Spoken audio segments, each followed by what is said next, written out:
आज का हमारा टॉपिक है noise pollution definition, causes, effects and control measures. तो देखेंगे आज की नॉइस पोल्यूशन एक्चुअली क्या होता है। तो sound is a normal feature of our life. हम ये जानते हैं कि जो साउंड है एक नॉर्मल फीचर है हमारी लाइफ का, और इससे हमें क्या कर पाते हैं, कम्युनिकेशन और इंटरटेनमेंट होता है, चाहे हम हों या कोई भी एनिमल्स हों। तो ये हमारा मीडियम ऑफ कम्युनिकेशन है sound. A low sound is pleasant where as loud sound is unpleasant. अगर साउंड लो है तो वो हमारे लिए प्लीजेंट होती है, लेकिन अगर उसका वॉल्यूम बढ़ा दें तो फिर क्या होता है, वो हमारे लिए अनप्लीजेंट हो जाती है। तो उसी अनप्लीजेंट साउंड को हम क्या कहते हैं फिर, नॉइस। तो so noise pollution can be defined as the release of unwanted sound in the atmosphere. जब अनवांटेड साउंड एटमॉस्फेयर में हम रिलीज़ करते हैं तो उसी को हम रेफ़र करते हैं कि ये क्या है, नॉइस है। तो इसमें हम एक चीज़ और भी बोलते हैं कभी कि wrong sound at wrong time referred as noise. तो ये कॉमन स्लोगन है। तो whether a given sound is pleasant और अनप्लीजेंट, ये डिपेंड करती है कि कोई साउंड अगर प्लीजेंट है या अनप्लीजेंट है। ये डिपेंड करता है कुछ पैरामीटर्स पर, जैसे कि loudness, duration, rhythm, mood off the person. तो ये चीज़ों पर क्या होता है हमारा कि ये साउंड नाइस है कि साउंड है, इस पर डिपेंड करता है कि किसी चीज़ की कितनी ज़्यादा आवाज़ है, ठीक है, उसका वॉल्यूम कितना है, कितनी देर तक सुना है हमने। ज़्यादा देर तक हम म्यूज़िक सुनते रहेंगे तो वो भी हमारे लिए इरिटेशन हो जाएगी। रिदम अगर उसकी नहीं, अगर एक ही रूम में हम दो लगा देते हैं किसी तरह के म्यूज़िक इंस्ट्रूमेंट, तो उससे क्या होगा, वो रिदम बिगड़ जाएगी। और फिर जहाँ साउंड कोई किसी तरह का म्यूज़िक होगा जिसमें रिदम नहीं होगी तो वो भी हमारे लिए साउंड होगा। इसके अलावा अगर हमारा मूड नहीं है सुनने का, तो या किसी तरह का, तो तब अगर म्यूज़िक लगा भी होगा तो वो हमें अच्छा नहीं लगेगा, वो हमारे लिए साउंड कन्वर्ट हो जाएगी, मतलब साउंड क्या हो जाएगी, वो हमारे लिए वो नॉइस होगी।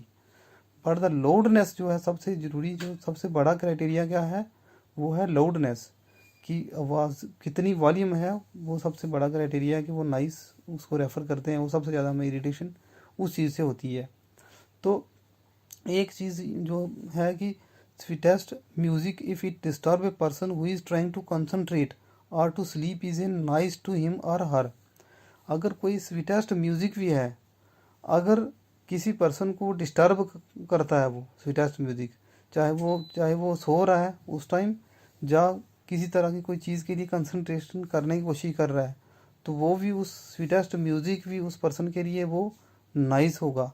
जैसे कि सपोज़ करो हम मोहल्ले में किसी लोकेलिटी में रहते हैं, वहाँ पर कोई फंक्शन चल रहा है और हम अपने घर में सोने की कोशिश कर रहे हैं और वो आवाज़ आ रही है हमें, दूसरे दिन हमें घर कोई काम पे जाना है ज़रूरी या कुछ, तो वो हमारे लिए फिर क्या होगी, हमें सोने नींद नहीं आएगी उस जो म्यूज़िक होगा उसकी वजह से। तो जिसकी वजह से वो हमारे लिए नाइस होगा। जब कोई स्टूडेंट जिसका दूसरे दिन या तीसरे दिन एग्ज़ाम है, वो पढ़ाई कर रहा है और मोहल्ले में म्यूज़िक चल रहा है, तो वो पढ़ाई की तरफ कंसंट्रेट नहीं कर पा रहा उस म्यूज़िक की वजह से, तो वो भी उसके लिए नाइस होगी। जो इंटेंसिटी है, जो जो यूनिट है, जो साउंड को नाइस को मेज़र करने का, नाइस को मेज़र करने वाला जो यूनिट होता है उसको मेज़र करते हैं डेसिबल में। तो डेसिबल में भी जो इसको शॉर्ट फॉर्म में लिखते हैं, वो याद रखना कि वो डीबी स्केल में लिखते हैं, डीबी। तो डी जो है वो स्मॉल लेटर में होता है और बी जो है वो जो कैपिटल लेटर में होता है। ये क्वेश्चन कई बार आता है कि ऑब्जेक्टिव में भी कि उसको कैसे शॉर्ट फॉर्म में कैसे लिखते हैं, डीबी। तो स्मॉल लेटर डी और कैपिटल लेटर बी में लिखते हैं। तो ह्यूमन ईयर जो है वो कई बार पूछते हैं कि कितनी सेंसिटिव कितना होता है, तो 0 से 150 डेसिबल में जो है ह्यूमन ईयर सेंसिटिव होता है। होवेवर, लेकिन अगर साउंड का लेवल जो है 80 डेसिबल से ज़्यादा है, अगर 80 डेसिबल से ज़्यादा है साउंड, तो वो बहुत ज़्यादा डिस्कम्फर्ट, इरिटेशन और फिजियोलॉजिकल डिस्टर्बेंस करती है वो साउंड। इन हर्ट्ज में भी कई बार पूछते हैं कि हर्ट्ज में ह्यूमन ईयर कितना सेंसिटिव है, कई बार क्वेश्चन होता है, तो वो होता है 20,000 हर्ट्ज जो है वो ह्यूमन ईयर इस फ्रिक्वेंसी में जो है 20 से 20,000 हर्ट्ज की फ्रिक्वेंसी में ह्यूमन ईयर सेंसिटिव होता है। The average interior of A home is about 45 decibel. घर के अंदर जो है जो साउंड रहती है, जो उसका लोडनेस, वो होती है 45 डेसिबल। ऑटोमोबाइल जो गाड़ियों वगैरह चलती हैं वहाँ होता है 70 डेसिबल, और जहाँ पर एयरक्राफ्ट वगैरह लैंड या टेक ऑफ करते हैं या फिर वहाँ पर होता है एयरपोर्ट के पास, वहाँ पर 180 डेसिबल तक की साउंड लेवल होता है। तो फिर नेक्स्ट आता है हमारा कि सोर्सेज ऑफ नॉइस पोल्यूशन क्या है। तो sources are broadly classified into 2 classes. जो नॉइस पोल्यूशन के जो सोर्सेज हैं हम 2 क्लासेस में इनको डिवाइड करते हैं। एक होता है इंडस्ट्रियल सोर्स और दूसरा होता है नॉन इंडस्ट्रियल सोर्स। तो इंडस्ट्रियल सोर्सेज जो होते हैं, जो नॉइस मशीन्स से आती है, जैसे बहुत सारी इंडस्ट्रीज़ में मशीन्स लगी होती हैं और वहाँ से जो नॉइस निकलती है उनको बोलते हैं industrial source. Non industrial source होता है दूसरा, जिसमें कि अदर देन इंडस्ट्रियल मशीन से जो नॉइस आती है। जैसे इसको हम फर्दर क्लासीफाई करते हैं ट्रांसपोर्ट नॉइस और नेबरहुड नॉइस। तो ट्रांसपोर्ट नॉइस पहले हम पढ़ेंगे। तो ये ट्रांसपोर्ट नॉइस जो है नॉन इंडस्ट्रियल सोर्स का हिस्सा है। तो ये फर्दर हम डिवाइड करते हैं into road traffic noise, trains और एयरक्राफ्ट। तो रोड ट्रैफिक जो नॉइस होती है ट्रांसपोर्ट नॉइस में is mainly produce by vehicles, जो गाड़ियों से होती है रोड, क्योंकि रोड पे गाड़ियाँ चलती हैं, वहाँ से जो नॉइस आती है।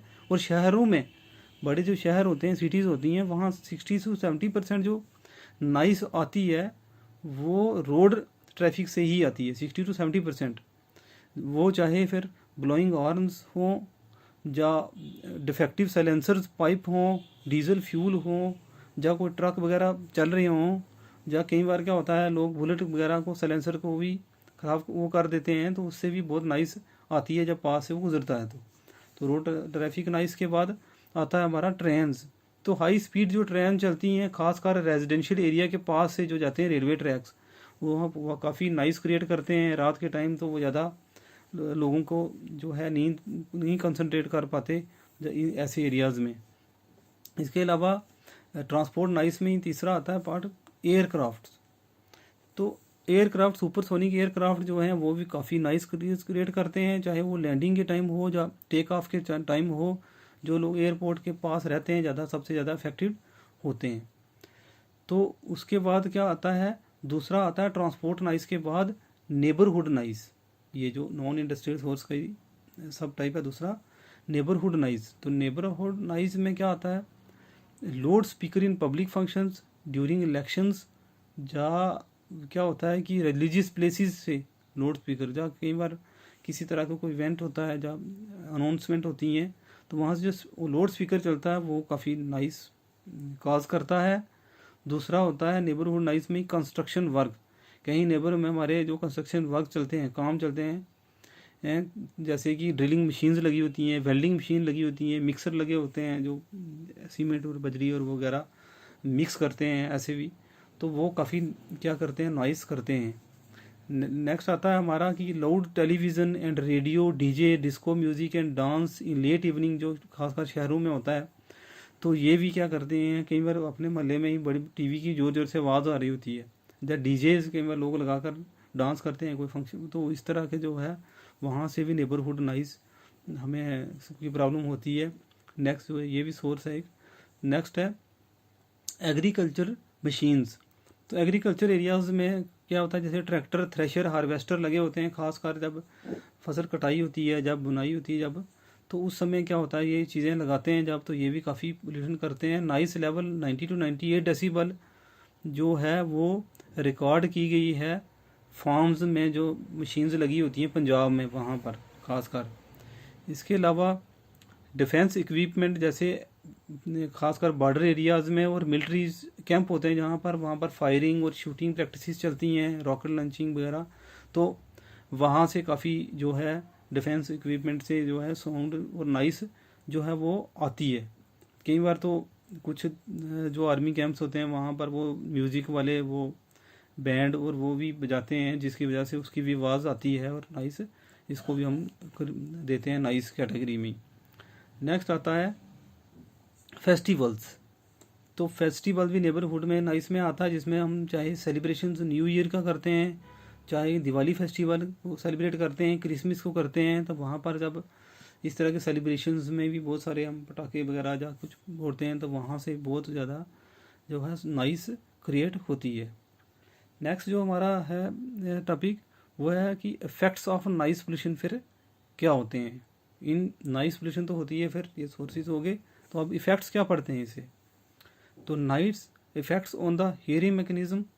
नाइस जो है हमें सुनने में प्रॉब्लम क्रिएट करती है। इससे क्या होता है, परमानेंट लॉस ऑफ हियरिंग हो सकता है। अगर हम लगातार 100 डेसिबल की नाइस के एक्सपोजर में रहेंगे तो हमें परमानेंट लॉस हो सकता है हियरिंग मैकेनिज्म में।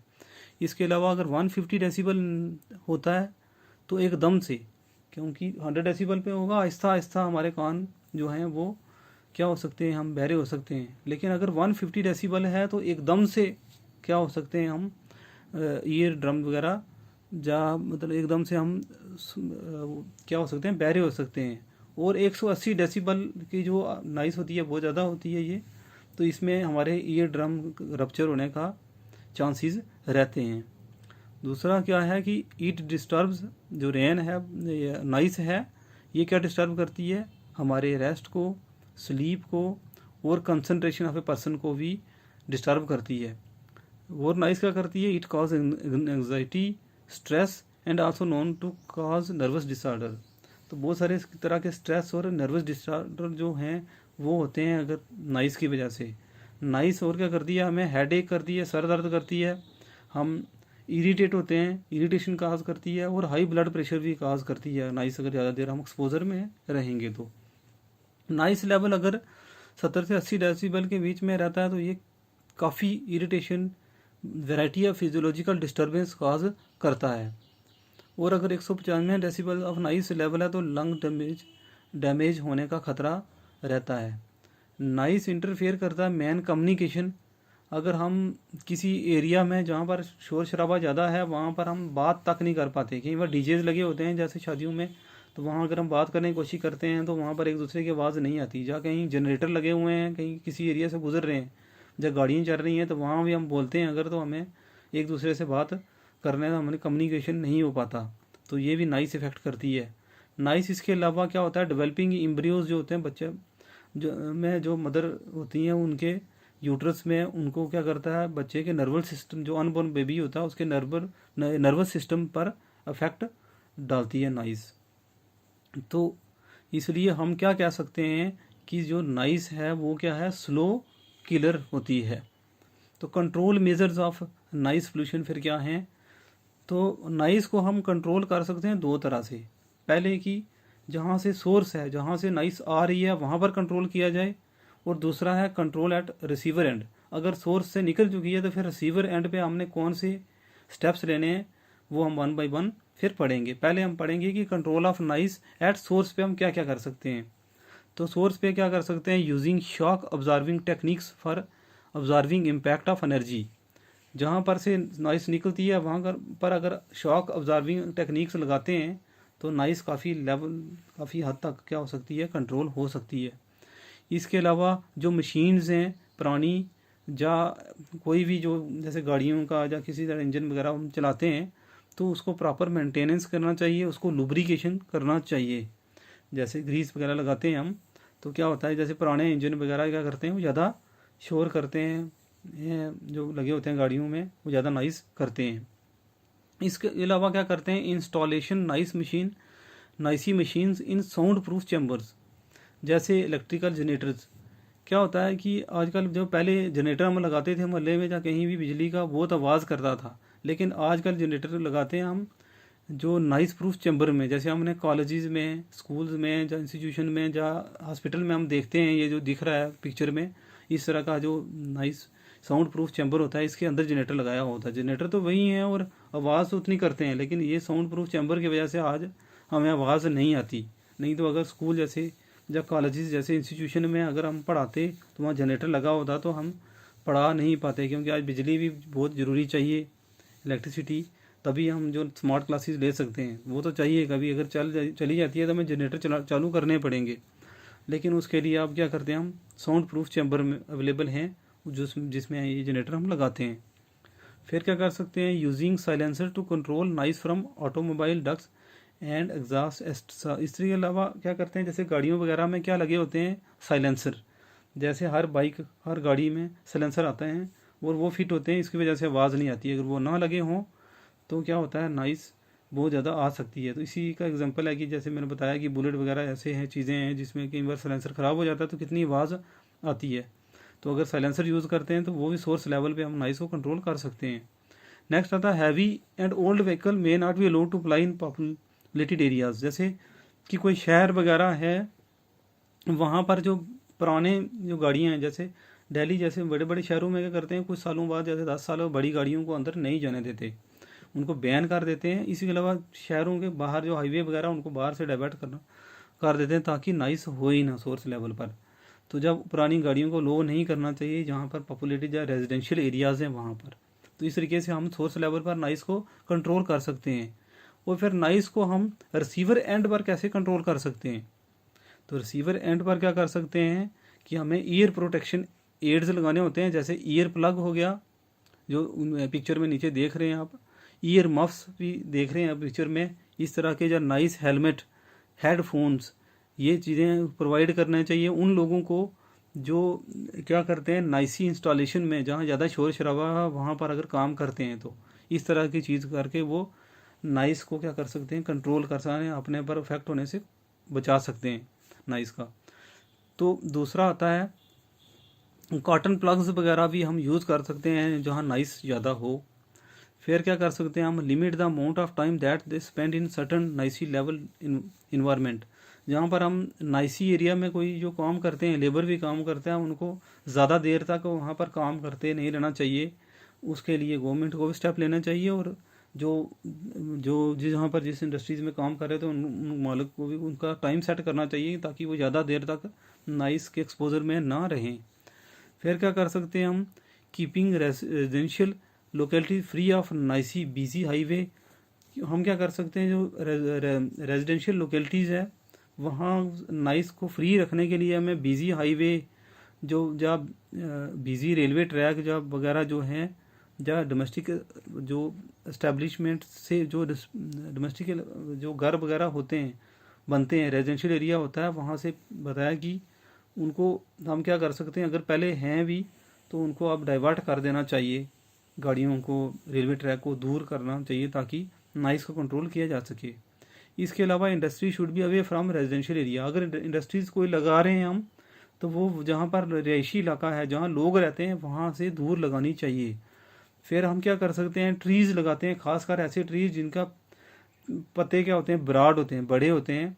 ये क्या करते हैं, ये इनको हम रोड के किनारे जहाँ रेजिडेंशियल एरिया के सराउंडिंग में हम लगा सकते हैं ताकि नॉइस जो आती है वो कंट्रोल किया जा सके। क्योंकि ये ट्रीज़ क्या करते हैं, नॉइस को एज ए बैरियर एक्ट करते हैं और रोकते हैं, आने नहीं देते, नॉइस को पास नहीं होने देते।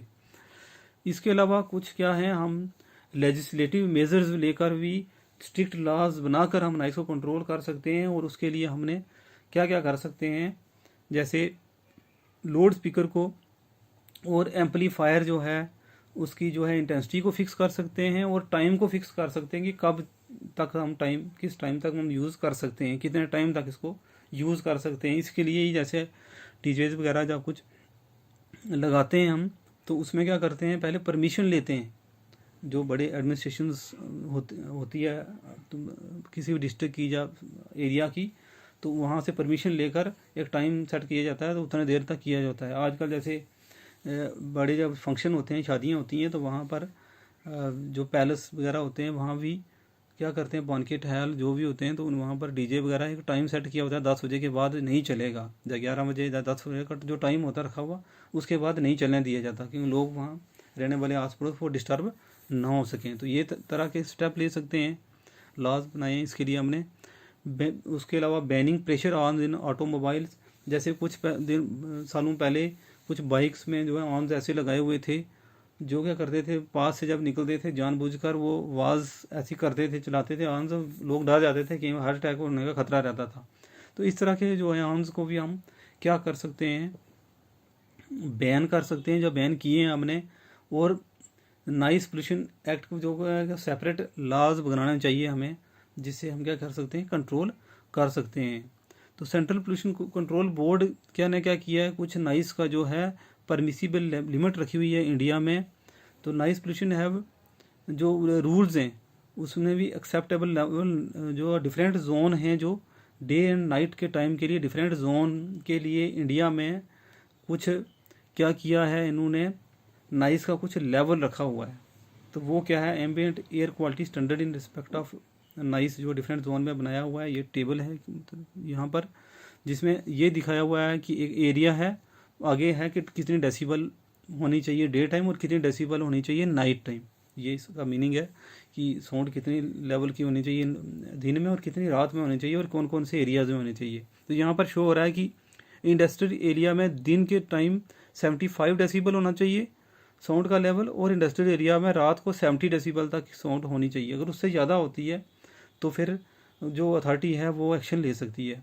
कमर्शियल एरिया जहाँ पर बाज़ार हैं, बड़े शॉपिंग मॉल्स वगैरह मिलते हैं, ऐसे एरिया में जो है, जहाँ ऑफिसेज हैं, ऐसे एरियाज़ में डे के टाइम जो नॉइस का लेवल है वो 65 डेसिबल होना चाहिए और रात को 55 डेसिबल होना चाहिए। तो इसके अलावा जो रेजिडेंशियल एरिया है उसमें दिन के टाइम 55 डेसिबल होना चाहिए और रात के टाइम क्या होना चाहिए, 45 डेसिबल जो है नॉइस लेवल होना चाहिए। और साइलेंस जोन है जो, वहाँ पर कितना होना चाहिए साउंड का लेवल, वहाँ 50 डेसिबल दिन में और 40 डेसिबल जो है वो रात में होना चाहिए। ये लिमिट रखी हुई है। और डे का टाइम रखा हुआ है, सुबह से 6 बजे से लेकर रात के 10 बजे का टाइम है, वो डे टाइम है। और नाइट का टाइम होता है रात को 10 बजे से लेकर सुबह 6 बजे तक। ये जो है रात का टाइम है, नाइट टाइम। तो साइलेंस जोन जहाँ पर हमने मेंशन किया है कि वो कौन कौन से होते हैं, silence zone which includes areas that lie within 100 metres of premises of schools, colleges, hospitals and courts. Court, school, hospital, colleges वगैरह के जो ये सेंसिटिव जोन होते हैं, इनके एरियाज में 100 मीटर्स का जो इनके सराउंडिंग का जो एरिया होता है वो साइलेंस जोन में आता है। 100 मीटर के अंदर जो भी एरिया आता है। इसके अलावा the air prevention and control pollution act 1981 जो है वो क्या है, इसके अंडर क्या नाइस कंट्रोल पीरियड टू, इसमें क्या किया है, नाइस को भी रखा गया है। लेकिन क्या था कि 1987 एक्ट जो अमेंडमेंट हुई एयर पोल्यूशन एक्ट 1981 से, तो इसमें पहले जो है वो नाइस को मेंशन नहीं करते थे, नाइस नहीं थी included air pollution prevention and control act 1981 में। लेकिन 1987 में अमेंडमेंट की गई इस एयर पोल्यूशन कंट्रोल एक्ट में, और फिर क्या हुआ 1987 इस अमेंडमेंट से जो है हमने क्या किया है, नाइस को भी एज एन एयर पोल्यूटेंट हमें रखा है आपने। कब, कौन सी अमेंडमेंट में, एयर पोल्यूशन एक्ट के, एयर पोल्यूशन एक्ट के 1987 अमेंडमेंट में नाइस को भी as a air pollutant include किया गया है। और ये कई बार क्वेश्चन भी आता है, इस तरह के क्वेश्चन आते हैं, तो ये आपने देखना है। तो nice pollution regulation and control rules भी बनाए हैं 2000 में, जिसमें सेंट्रल गवर्नमेंट ने कुछ रूल बनाए हैं, रूल्स एंड रेगुलेशंस बनाए हैं नाइस को कंट्रोल करने के लिए, और जहाँ से जनरेट होती है वहाँ पे कंट्रोल लगाने के लिए सोर्सेज पे। तो अंडर द, किसके अंडर, इन्वायरमेंटल प्रोटेक्शन एक्ट 1986 जो बनाया था एक्ट, उसके अंदर ये कुछ रूल बनाए हैं 2000 में। तो ये भी आप जाकर अगर किसी चीज़ में भी, जितने भी मैंने हेडिंग पढ़ाई है, क्योंकि ये एक जो सिलेबस के अकॉर्डिंगली है, जितना चाहिए था उन्हें बताया नाइस के ऑलमोस्ट। लेकिन जैसे कोई यूपीएससी की तैयारी कर रहा है, बहुत सारी चीज़ें तो यहाँ से निकल जाएंगी आपकी, लेकिन वहाँ पर क्वेश्चन और भी डीप जाकर पूछते हैं। तो आप जैसे अगर जैसे लिखा हुआ है nice pollution regulation control rule 2000, तो इसके रूल क्या बनाए हुए हैं उनके और डिटेल में जाने के लिए आप जब गूगल पे सर्च करेंगे तो फिर आप इन जितनी भी हेडिंग्स हैं उनका थोड़ा थोड़ा बीच में डिटेल में जाकर और भी चीज़ें अपने लिए निकाल सकते हैं। बाकी ऐसे इनफ होता है राइटिंग में, अगर लिखने के लिए है तो उसके लिए क्या है, जैसे मेंस जैसे एग्ज़ाम में, उसके लिए ये काफ़ी होता है।